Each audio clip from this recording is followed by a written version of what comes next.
Shalom saudara sekalian, pada kesempatan kali ini kita membahas doktrin penting untuk kaum Pentakosta yaitu bahasa roh. Bahasa roh anugerah besar bagi semua murid Tuhan. Di luar sana ada banyak pertanyaan dan perbincangan mengenai bahasa roh. Dan pada kesempatan kali ini kita membahas 3 pertanyaan yang sering ditanyakan oleh jemaat. Yang pertama, apakah bahasa roh bisa dipelajari? Nah saudara, jawabannya adalah tidak. Bahasa roh tidak bisa dipelajari. Secara konsisten dalam Alkitab kita melihat orang itu harus dipenuhi oleh karunia Roh Kudus. Lalu secara otomatis mereka akan berkata-kata dalam bahasa roh. Dalam Kisah Rasul pasal 2 ayat yang keempat, maka penuhlah mereka dengan Roh Kudus. Lalu mereka mulai berkata-kata seperti yang diberikan oleh roh itu kepada mereka. Nah saudara lihat, mereka harus dipenuhi oleh karunia Roh Kudus, baru mereka berkata-kata dalam bahasa roh. Contoh kedua, dalam Kisah Rasul 10 ayat 44-46. Ketika Petrus berkhotbah di keluarga Kornelius, maka turunlah Roh Kudus dari atas lalu memenuhi keluarga Kornelius. Dan mereka berkata-kata dalam bahasa roh. Jadi saudara, kita jelas bahwa bahasa roh itu secara otomatis diberikan langsung oleh Roh Kudus, bukan oleh manusia. Karena itu kita percaya tanda awal orang dibaptis Roh Kudus adalah dia berkata-kata dengan bahasa roh. Pertanyaan kedua, apakah orang yang tidak berbahasa roh akan masuk neraka? Jawabannya jelas tidak, saudara. Kenapa? Karena urusan surga dan neraka itu mengenai keselamatan. Dan orang percaya kita selamat by grace through faith. Karena kasih karunia melalui iman. Tidak ada indikasi mengenai bahasa roh. Meskipun begitu, orang percaya akan kehilangan manfaat besar kalau mereka tidak berbahasa roh. Ada beberapa manfaat yang dijelaskan oleh Alkitab. 1 Korintus pasal 14 ayat yang keempat mengatakan begini. Mereka yang berbahasa roh sedang membangun dirinya sendiri. Kata membangun di situ menggunakan kata oikodomeo. Artinya seperti orang membangun tembok. Batu bata demi batu bata dibangun sampai menjadi tembok yang kokoh. Orang yang berbahasa roh, sehari demi hari mereka berbahasa roh, menguatkan manusia rohani mereka. Meskipun manusia batinia, meskipun manusia jasmani kita lemah, tetapi manusia rohani kita kuat. Dan manfaat kedua, Roma 8 ayat 26. Dikatakan roh juga membantu dengan berdoa untuk kita kepada Allah. Dengan keluhan-keluhan terdalam yang tidak terucapkan. Nah, saudara, seringkali di rumah ketika kita berdoa, kita kehabisan kata-kata untuk berdoa dalam bahasa Indonesia mungkin. Tetapi ketika kita berbahasa roh, kita bisa berdoa terus-menerus sampai roh itu mengeluarkan keluhan terdalam kepada Bapa mewakili kita semua.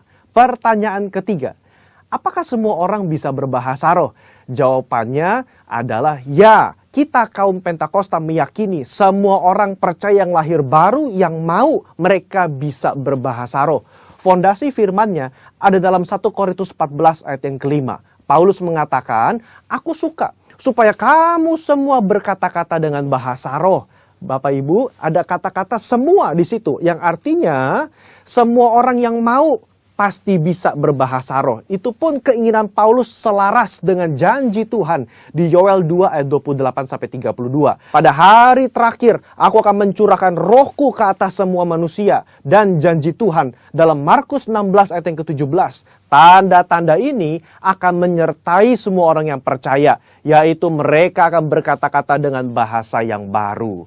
Sekian, saudara dikasih Tuhan. Tuhan Yesus memberkati.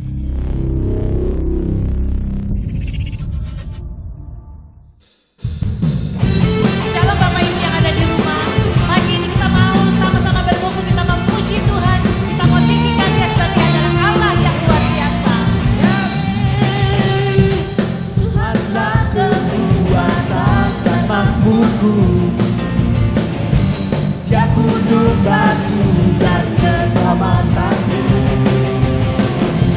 Hanya padamu hatiku percaya. Kaulah benar dan kau tak perhitungan. Ku mau selalu bersyukur sebab cintamu padaku takkan pernah berubah. Hatiku percaya walau bumi bergoncang, gunung-gunung beranjak, namun kasih setiamu pergi dariku.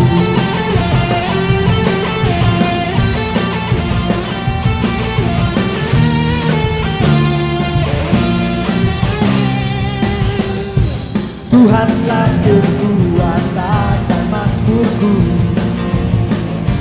ya gunung batu dan keselamatanku. Hanya padamu hatiku percaya, Kaulah benaran dan kota perlindungan.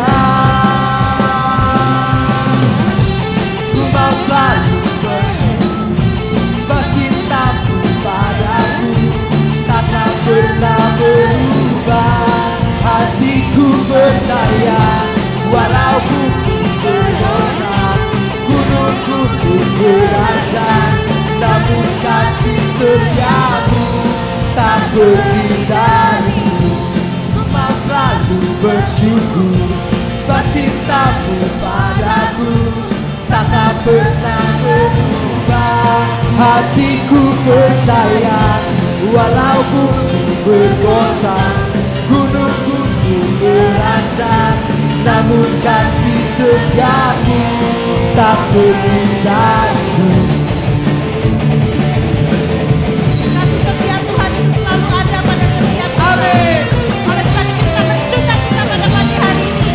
Karena Allah yang kita sembah adalah Allah yang hidup.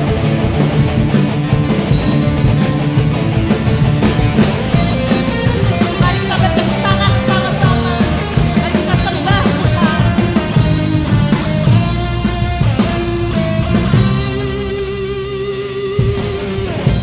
Ku mau selalu bersyukur sebab cintamu padaku takkan pernah berubah.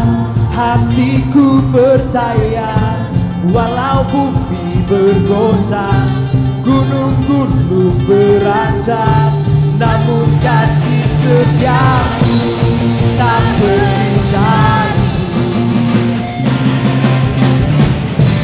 Ku mau selalu bersyukur sebab cintamu padaku takkan pernah berubah. Hatiku percaya walau bumi bergoncang, gunung-gunung berancang, namun kasih setiamu tak pergi dariku.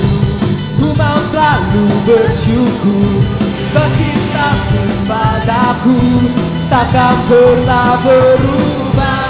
Hatiku percaya walau bumi bergoncang, gunung-gunung berancang, namun kasih setiamu tak pergi dariku. Kasih setiamu tak pergi dariku. Kasih setiamu tak pergi dariku. Mari kita tepuk tangan. Haleluya.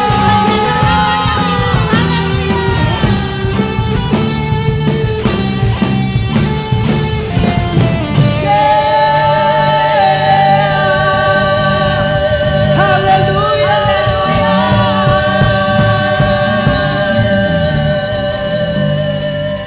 Mari sama-sama kita angkat kedua belah tangan kita di hadapan Tuhan.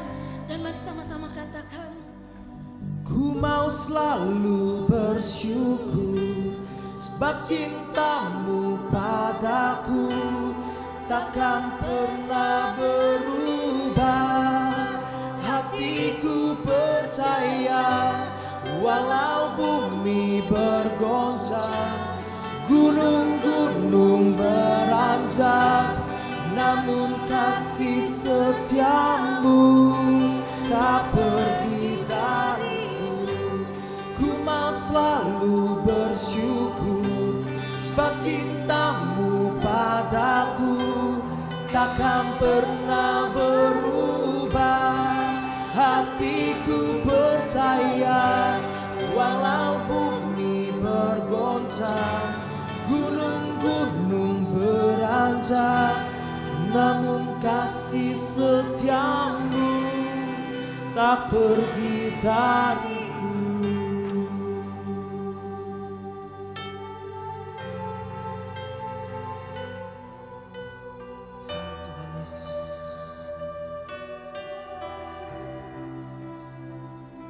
Saya percaya apapun yang terjadi dalam kehidupan kita, Allah bekerja untuk mendatangkan kebaikan bagi hidup kita. Amin. Beberapa waktu lalu saya diproses oleh Tuhan. Ketika saya dalam keadaan yang cukup down, lagu ini datang kepada saya sampai akhir hidupku. Lagu ini datang begitu kuat kepada saya. Dan saya menemukan sebuah fakta, bahwa ternyata lagu ini mengalami sebuah penolakan. Jadi ketika lagu ini sedang direncanakan, lagu ini ditulis oleh Billy Simpson dan juga Sidney Mohede sangat menginginkan lagu ini untuk ada di album tersebut. Tetapi sebagian dari JPCC menolak lagu tersebut dengan alasan lagu ini terlalu biasa secara musikalitas maupun secara lirik. Tapi pada akhirnya lagu ini akhirnya di-launching. Dan apakah yang terjadi? Melalui lagu ini JPCC untuk pertama kalinya meraih penghargaan Anugerah Musik Indonesia. 2 penghargaan sekaligus berhasil mereka capai melalui lagu ini. Apa pesan yang Tuhan sampaikan kepada saya melalui kisah di balik lagu ini? Terkadang sesuatu yang biasa, sesuatu yang ditolak oleh manusia itu tetap berharga di mata Tuhan. Tuhan bisa memakai sesuatu yang biasa, sesuatu yang dianggap biasa saja oleh manusia, menjadi sesuatu yang berharga dan menjadi berkat bagi banyak orang. Amin. Saya percaya dan saya sangat terberkati oleh kisah Yusuf. Dia ditolak oleh saudara-saudaranya, bahkan dijual oleh saudara-saudaranya. Dia difitnah, dia dipenjara, tetapi beberapa tahun kemudian dia menjadi orang yang paling penting di Mesir nomor 2. Dan dia mampu menyelamatkan bangsa-bangsa dari kelaparan. Seseorang yang dari penjara bisa Tuhan angkat sedemikian rupa. Hari ini apapun keadaanmu saat ini, tetap percaya kuasa Tuhan tidak pernah terbatas. Jika Tuhan berkehendak, jika Tuhan berfirman dan Tuhan berkehendak, maka semuanya jadi. Lebih dari apa yang kita pikirkan, lebih dari apa yang kita lihat, dan lebih dari apa yang kita rasakan. Amin. Mari saya mengajak saudara-saudara untuk sama-sama angkat tangan kita. Oh, kini aku percaya tiada yang mustahil bagimu. Kuasamu kuatkanku, dasarku berharap. Kini aku berserah pada rancanganmu bagiku. Ku ikuti panggilanmu, ku kan setia sampai akhir hidupku. Mari berikan tepuk tangan yang terbaik bagi Tuhan yang besar, Tuhan yang sanggup melakukan segala perkara melebihi apa yang kita pikirkan. Oh, haleluya.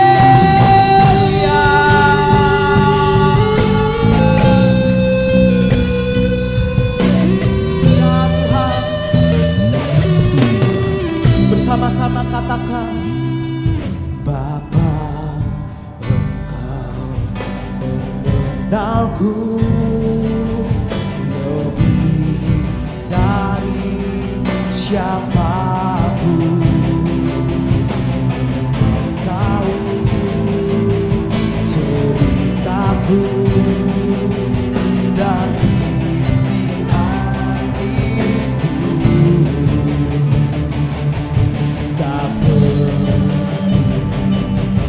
masa lalu, Engkau tetap memilihku. Ku sempurnakan, jadi karya yang indah. Kini aku percaya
Sekali lagi nyatakan, kini aku percaya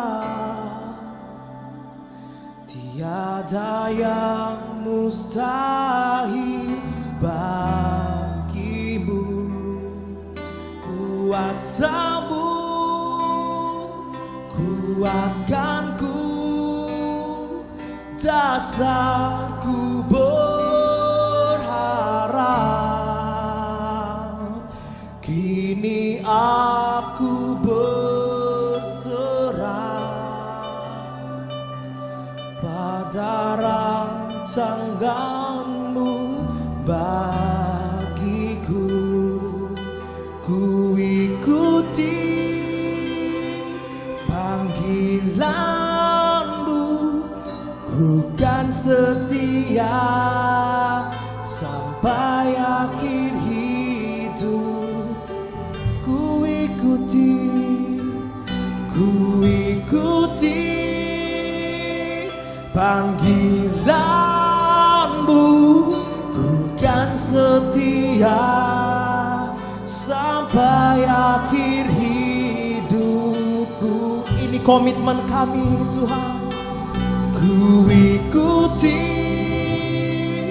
panggilan-Mu, ku kan setia sampai akhir hidupku.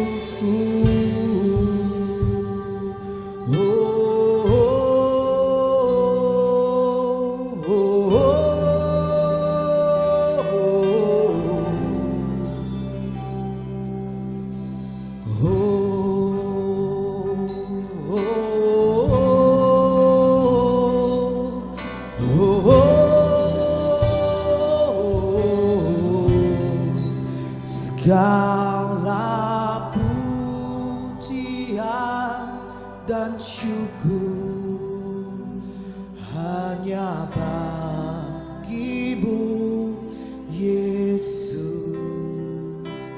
Dengan apakah ku balas kasih-Mu? Segala hormat kemuliaan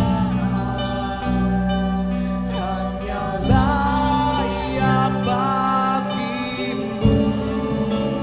Ku sembah Yesus seumur hidupku. Oh Tuhan, segala pujian dan syukur hanya bagi-Mu, Yesus. Dengan apakah ku balas kasih-Mu? Oh segala hormat, segala hormat kemuliaan hanya layak bagi-Mu. Ku sembah Yesus seumur hidupku. Segala pujian dan syukur hanya bagi-Mu, Ibu Yesus. Dengan apakah ku balas kasih-Mu? Segala hormat, segala hormat kemuliaan hanya layak bagi-Mu. Ku sembah Yesus seumur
Yesus, tinggikan nama Yesus.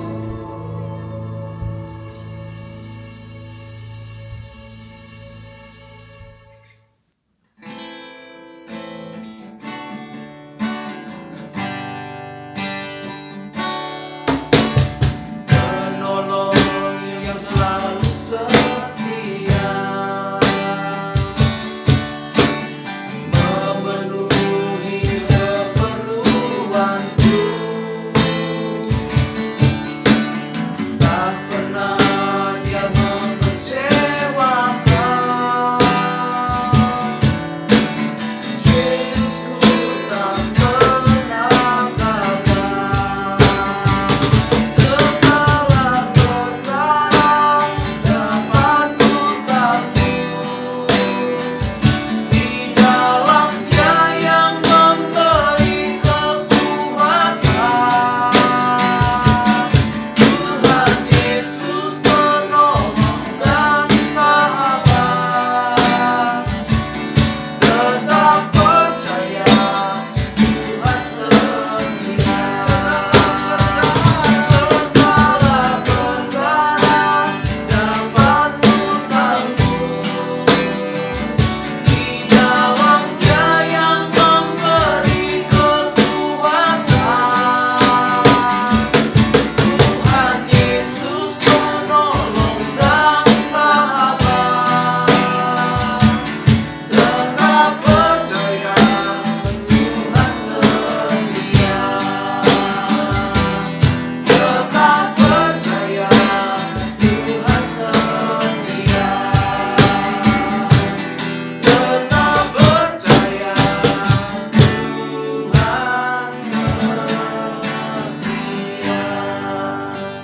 Terima kasih Yesus, terima kasih Tuhan.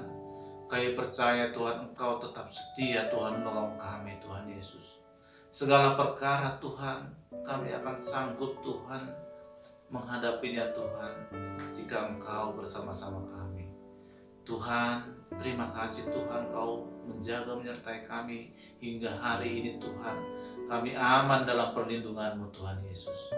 Terima kasih Tuhan untuk segala kebaikan-Mu, kemurahan-Mu kepada kami. Tuhan, kami akan mendengarkan firman-Mu Tuhan. Kiranya Engkau berkati setiap kami. Kau berkati anak-anak-Mu dimanapun juga yang mendengarkan firman ini.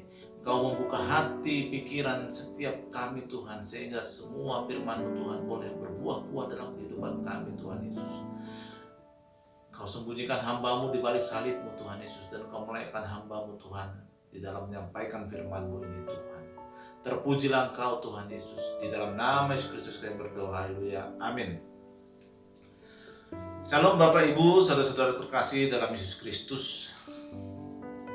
Puji Tuhan, kita berada dalam ibadah online ini. Kita sudah ada di penghujung tahun 2020. Tahun yang begitu berat, penuh dengan goncangan. Karena semenjak bulan Maret lalu, ya, negara kita juga seluruh negara di dunia diserang oleh pandemi COVID-19, dan itu tiba-tiba merubah dunia ini. Ya. Mungkin tidak ada satu orang pun yang lolos dari perubahan ini. Kenapa? Ya, karena tiba-tiba cara hidup kita berubah, cara bekerja berubah, ya, usaha berubah, banyak usaha yang tutup.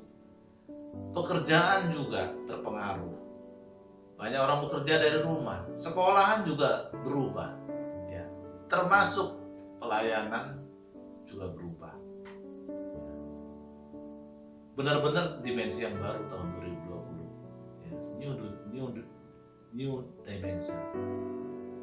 Kita tidak sadar ternyata Tuhan mau berubah dunia ini bisa seketika. Benar-benar kita bisa melihat bahwa dunia ini, ya, sepenuhnya ada di dalam kuasa Tuhan. Saudara-saudara, kita mengucap syukur kalau sampai hari ini, ya, kita ada aman dalam perlindungan Tuhan. Tentu ini bukan karena kekuatan kita. Di luar sana banyak orang yang harus kehilangan anggota keluarga. Kita berdoa bagi mereka supaya mereka diberikan kekuatan dan penghiburan. Tetapi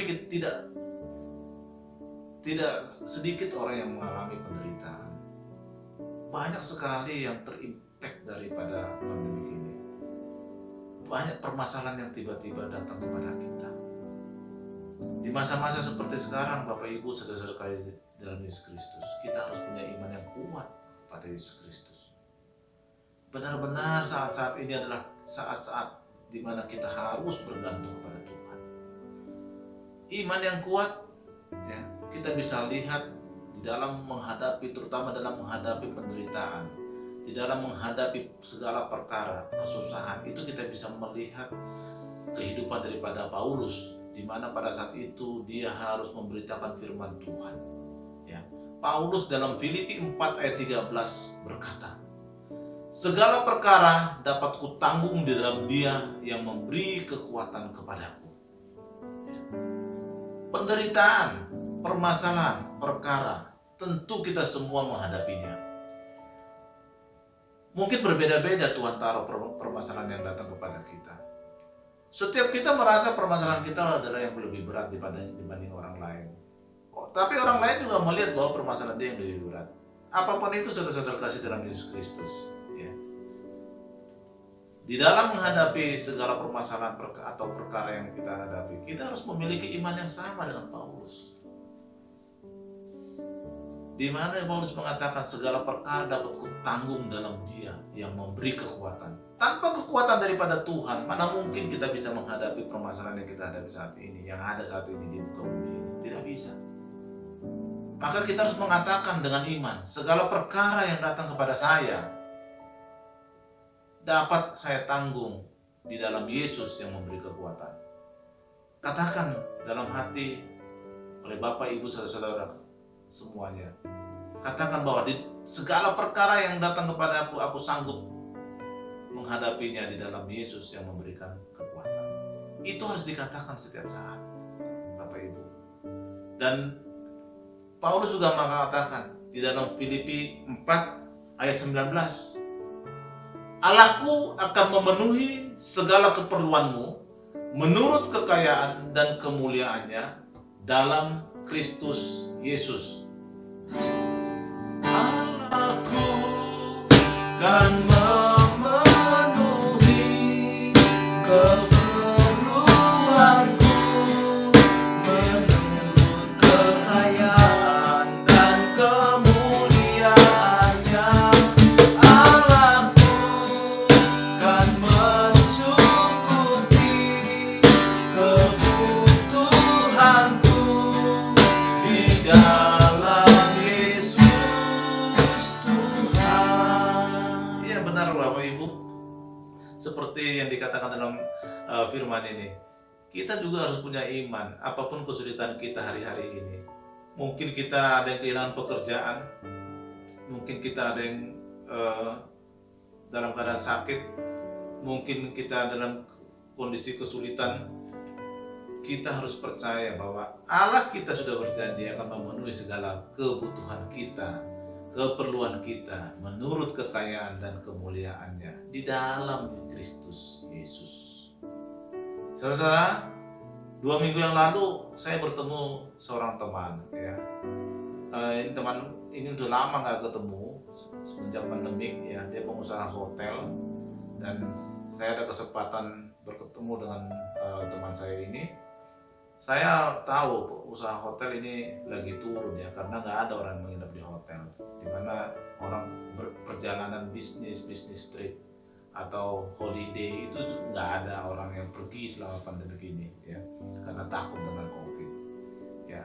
Jadi saya melihat bahwa pengusaha salah satu yang terimpact adalah pengusaha hotel.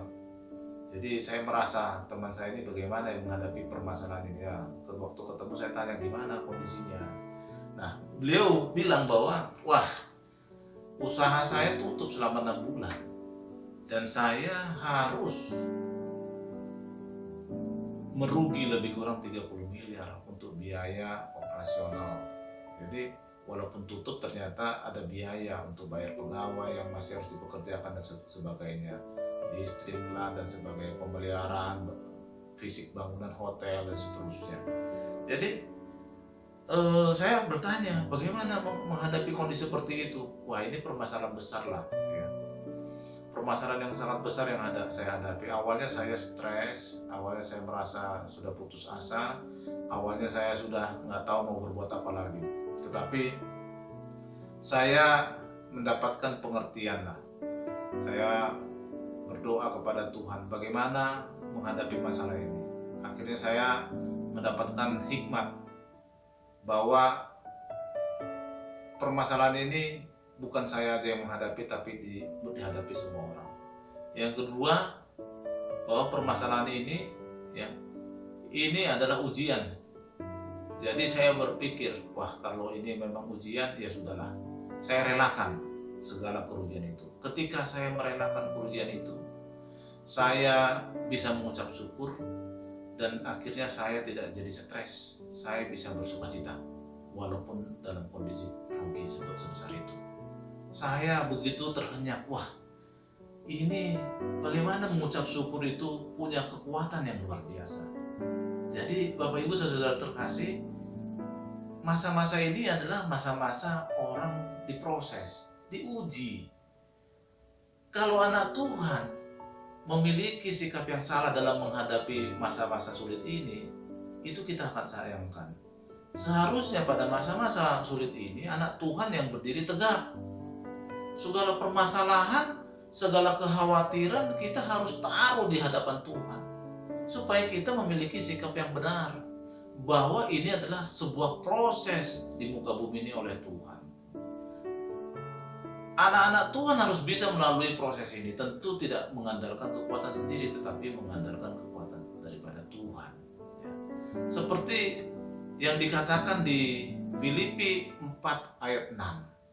Ya. Janganlah hendaknya kamu khawatir tentang apapun juga, tetapi nyatakanlah dalam segala hal keinginanmu kepada Allah dalam doa, permohonan dengan ucapan syukur. Mari kita baca sekali lagi bersama-sama.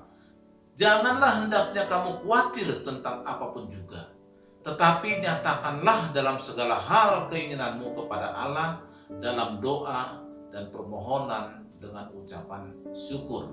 Nah, saudara-saudara, berbicara mengenai kekhawatiran, banyak sekali Tuhan memberikan pengajaran kepada kita bagaimana kita menghadapi kekhawatiran. Hari-hari ini semua orang khawatir, bukan hanya khawatir, banyak orang penuh dengan ketakutan. Tapi sangat wajar dan bisa dimengerti karena memang permasalahan banyak sekali. Bagaimana tidak khawatir orang hilang pekerjaan? Bagaimana tidak khawatir orang takut kena serangan COVID? Bagaimana tidak khawatir usaha tidak bisa jalan? Ya, ada PSBB tiba-tiba tidak bisa jalan.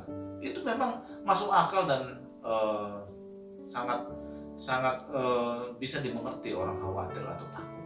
Tetapi sebagai anak Tuhan kita harus tahu bahwa kita jangan menjadi hanyut dalam kekhawatiran, tetapi kita harus bisa menyikapi hal ini dengan benar sesuai dengan firman Tuhan. Di Mazmur 55 ayat 22 juga dikatakan bahwa serahkanlah khawatirmu kepada Tuhan, maka Ia akan memelihara engkau. Tidak untuk selama-lamanya dibiarkannya orang benar itu goyah. Saudara-saudara, kita nggak tahu masa-masa susah ini akan berakhir sampai kapan. Tapi sampai kapanpun itu, ya, iman kita harus benar menghadapi permasalahan ini.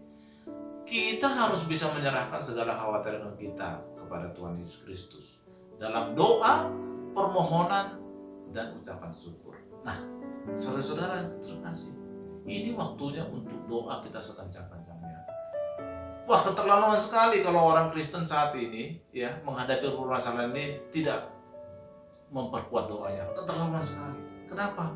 Wah, ini segala sesuatu bisa terjadi tiba-tiba. Banyak kita lihat berita ya, baru minggu lalu sehat, tiba-tiba hari ini diberitakan meninggal kena serangan COVID. Wah, ngeri sekali. Ya, jadi wajar orang khawatir dan takut, tetapi sebagai anak Tuhan, ya, kita harus menyerahkan semuanya kepada Tuhan. Berdoa supaya kita dalam perlindungan Tuhan. Nah, bicara doa, Bapak Ibu Saudara-saudara terkasih Yesus Kristus, ini waktunya kita benar-benar membangun mesbah keluarga. Supaya bukan hanya doa pribadi aja yang kita perkuat, tetapi doa keluarga. Dalam doa keluarga ini, ya Tuhan Yesus berkata, 2-3 orang berkumpul, maka aku berada di tengah-tengah mereka. Berada di tengah-tengah mereka. Bayangkan kalau suami, istri, anak-anak setiap hari berkumpul, memuji Tuhan, berdoa, membaca firman Tuhan, Tuhan Yesus akan hadir di tengah-tengah mereka. Kalau Tuhan Yesus sudah ada di tengah-tengah keluarga itu, apa yang harus ditakutkan, apa yang harus dikhawatirkan?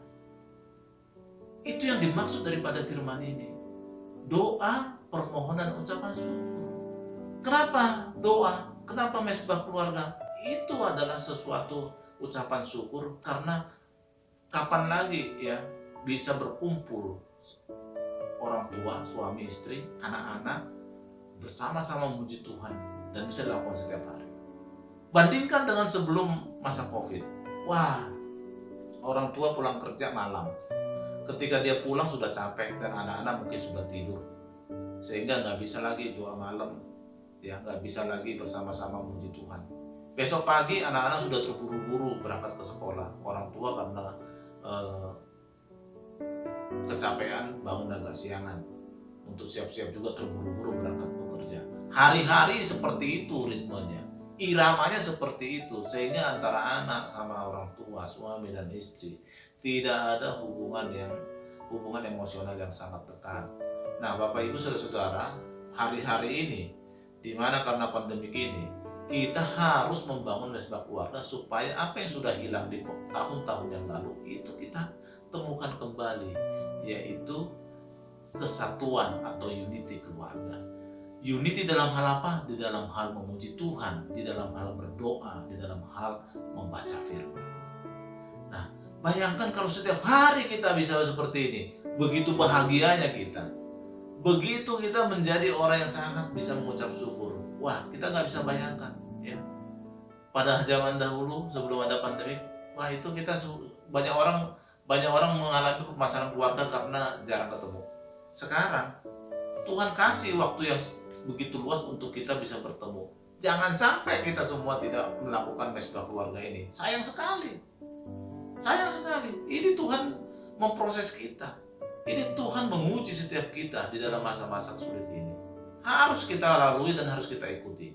Nah, membaca firman Tuhan, Bapak Ibu, di sini waktunya. Ketika kita membaca firman Tuhan, ya kita harus menyampaikan apa yang kita baca firman Tuhan. Bagikan kepada orang lain. Caranya bagaimana? Nggak usah datang ke rumah satu persatu. Sekarang zaman teknologi tinggi, ya. Anda tulis aja di media yang Anda punya. Apakah Anda punya medsos, Instagram, Facebook, ya, atau Twitter atau apapun.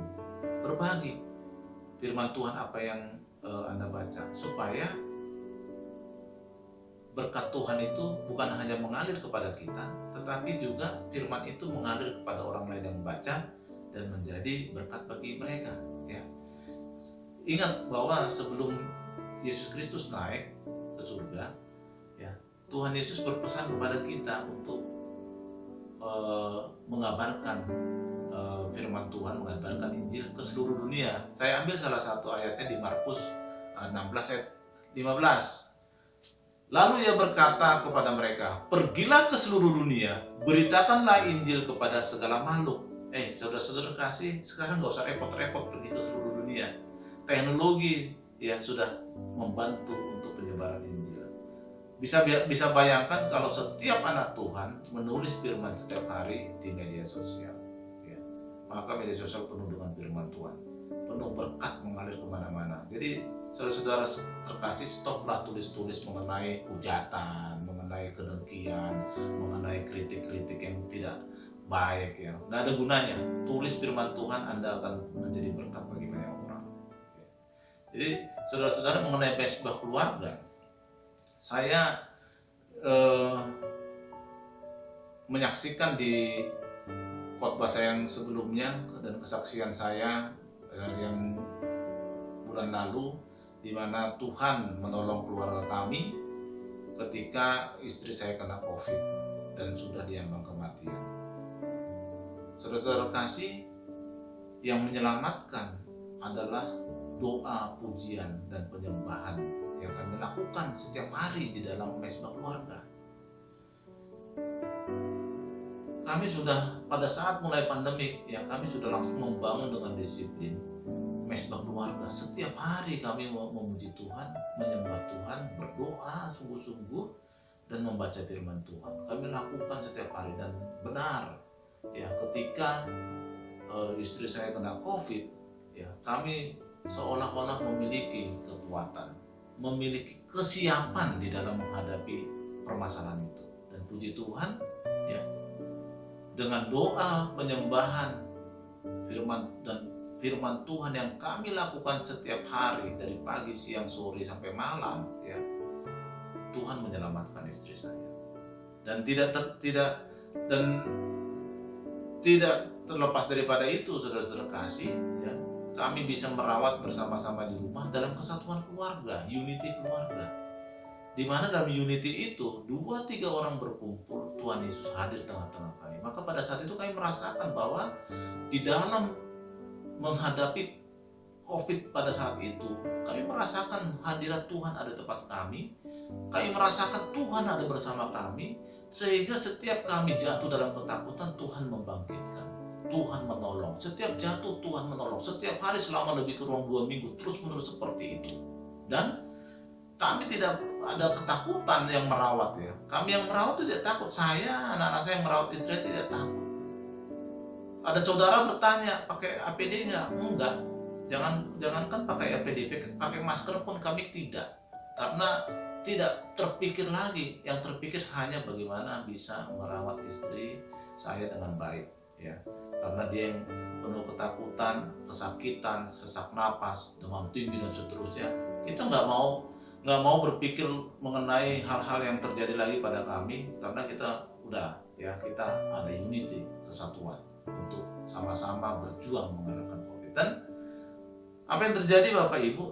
Tentu orang juga bertanya kepada saya, Pak, itu merawat istri kena ketularan COVID nggak? Ya tentu kena Bapak Ibu. Jadi saya juga kena pada saat itu. Tapi begitu ajaibnya Tuhan, saya kena itu saya nggak rasa apa-apa. Waktu saya periksa setelah istri saya membaik, saya melakukan pemeriksaan dan saya positif. Saya positif, periksa 2 kali masih positif, ya. Saya sampai positif itu lebih sebulan, lebih lama saya positifnya, ya. Tetapi mujizat Tuhan, ya, terjadi. Saya nggak merasakan apa-apa, ya. Itu yang disebut dengan OTG. Tetapi di usia saya seperti ini, OTG itu bukan hal biasa, ya. Menurut saya di usia saya seperti ini, OTG itu luar biasa loh. Kalau bukan karena karya Tuhan tidak mungkin itu. Jadi karena kita setiap hari berdoa memuji Tuhan, setiap hari membaca firman, ya kita diberikan kuasa untuk menanggung segala sakit penyakit itu. Ya seperti yang disampaikan oleh Tuhan Yesus kepada murid-muridnya sebelum dia naik ke surga. Ya, ini saya bacakan di Markus 16, ya. Di Markus 16 ayat 17. Ini pesan Tuhan kepada murid-muridnya, ya. Tanda-tanda ini akan menyertai orang-orang yang percaya. Mereka akan mengusir setan-setan demi namaku. Mereka akan berbicara dengan bahasa-bahasa yang baru bagi mereka. Di ayat 18, mereka akan menunggang ular dan sekalipun mereka minum racun maut, mereka tidak akan mendapat celaka. Mereka akan meletakkan tangannya atas orang sakit dan orang itu akan sembuh. Ini bicara kuasa Tuhan. Kalau kita orang percaya, kita harus percaya juga bahwa kuasa Tuhan ada pada kita. Jadi, menghadapi masalah ke depan, Bapak Ibu saudara terkasih dalam Yesus Kristus, kita nggak tahu COVID ini sampai kapan. Selama COVID ini masih ada, permasalahan yang saya sampaikan di awal yang kita sudah lihat dan jalani selama lebih kurang 10 bulan ini akan terus berjalan. Di mana orang sudah masuk ke dalam new normal, usaha dibatasin. Karena usaha dibatasin nanti pengaruh kepada pegawai. Kalau pengaruh kepada pegawai berarti pengangguran juga terpengaruh, ekonomi juga terpengaruh. Ini sudah menjadi satu kehidupan yang baru yang orang sebut new normal.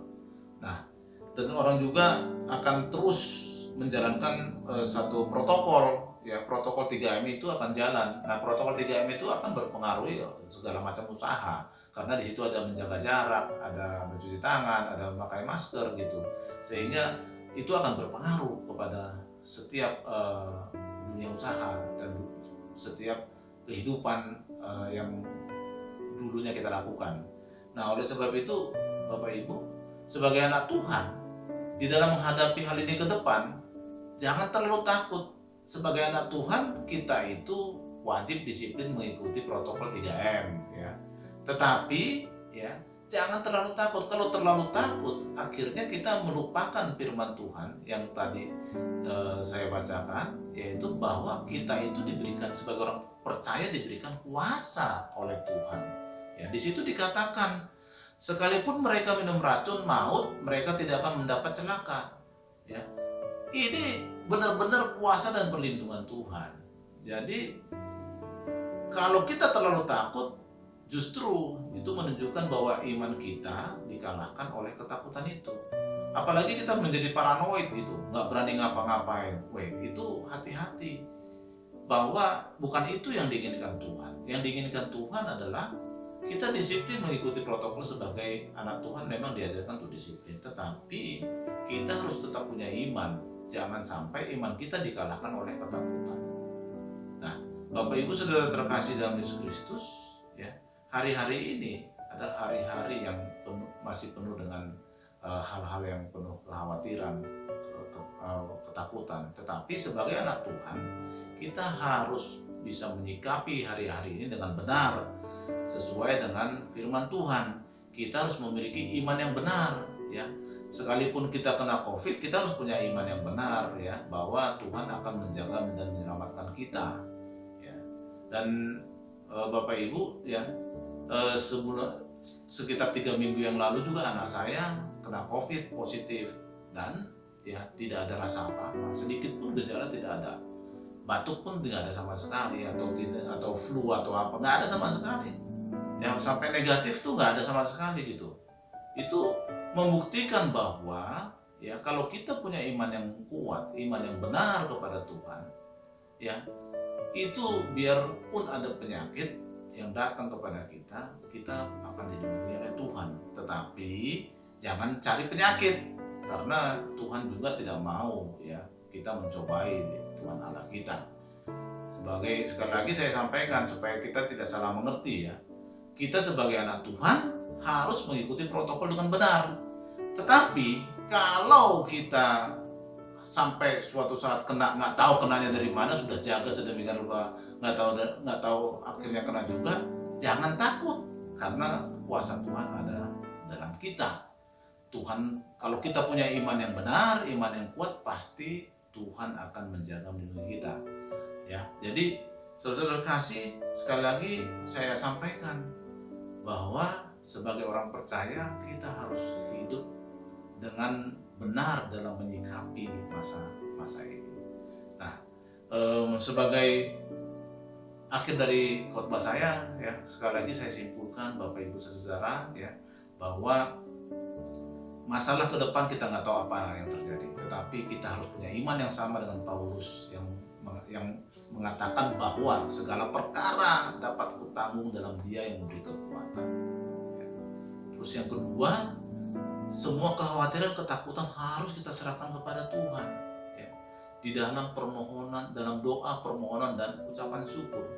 Dan yang berikutnya, kita harus perkuat doa. Terus kita harus membaca firman, bangun mesbah keluarga, supaya Tuhan ada di tengah-tengah keluarga kita. Kalau sudah Tuhan berada di tengah-tengah keluarga kita, apa yang perlu kita takutkan? Apa yang perlu kita khawatirkan? Tidak ada. Tuhan yang penuh kuasa atas bumi ini dan seisinya. Tidak ada satu kuasa pun melebihi kuasa Tuhan Yesus. Nah, bayangkan kalau Tuhan Yesus ada di tengah-tengah keluarga kita, apa yang perlu kita takutkan? Jadi Bapak Ibu Saudara terkasih, jangan terlambat. Bangun mesbah keluarga.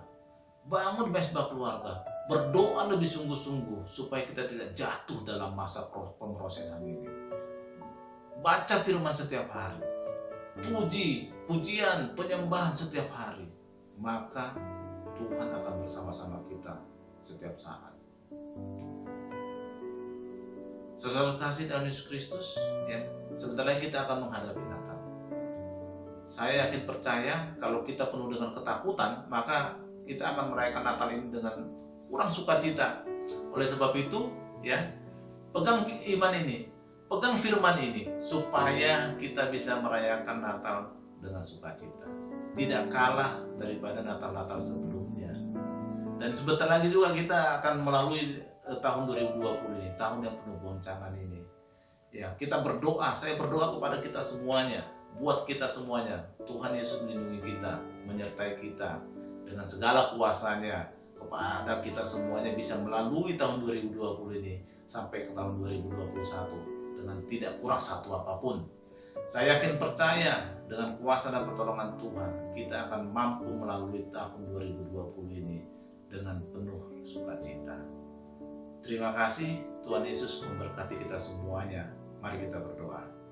Terima kasih Tuhan untuk firman-Mu. Kami yakin percaya Tuhan, firman-Mu akan menjadi kekuatan bagi kami, menjadi penuntun dalam kehidupan kami. Roh Kudus, Kau bekerja untuk firman-Mu tuh ada dalam setiap kehidupan kami, sehingga kami semua bisa hidup sesuai dengan firman-Mu. Tuhan, Kau menjaga anak-anak-Mu, melindungi anak-anak-Mu, memberikan mereka kekuatan, memberikan mereka damai sejahtera sukacita, memberikan mereka segala keperluan kebutuhan mereka, sehingga mereka tidak kurang satu apapun. Biarlah dengan firman ini anak-anak-Mu semakin dikuatkan, anak-anak-Mu diberkati, semakin dekat kepadamu, semakin berserah, semakin mengandalkan segala permasalahan mereka kepadamu, sehingga Engkau boleh menjadi Tuhan yang hidup dalam setiap keluarga, dalam setiap kami anak-anak-Mu di tempat ini Tuhan. Terima kasih Tuhan, kami yakin percaya Engkau akan menjaga, menyertai, melindungi semua umat-Mu. Terpujilah Engkau Tuhan, dalam nama Yesus Kristus kami berdoa, haleluya, amin. Saudara-saudara kasih, mari kita berdoa, mari kita menerima berkat daripada Tuhan Yesus Kristus. Kita angkat tangan, arahkan wajah kita kepada Tuhan kita Yesus Kristus. Kiranya berkat yang berlimpah-limpah dari Allah Bapa, kasih karunia daripada Yesus Kristus, dan penyertaan daripada Roh Kudus menyertai kita dari hari ini sampai selama-lamanya. Mari yang percaya sama-sama katakan amin.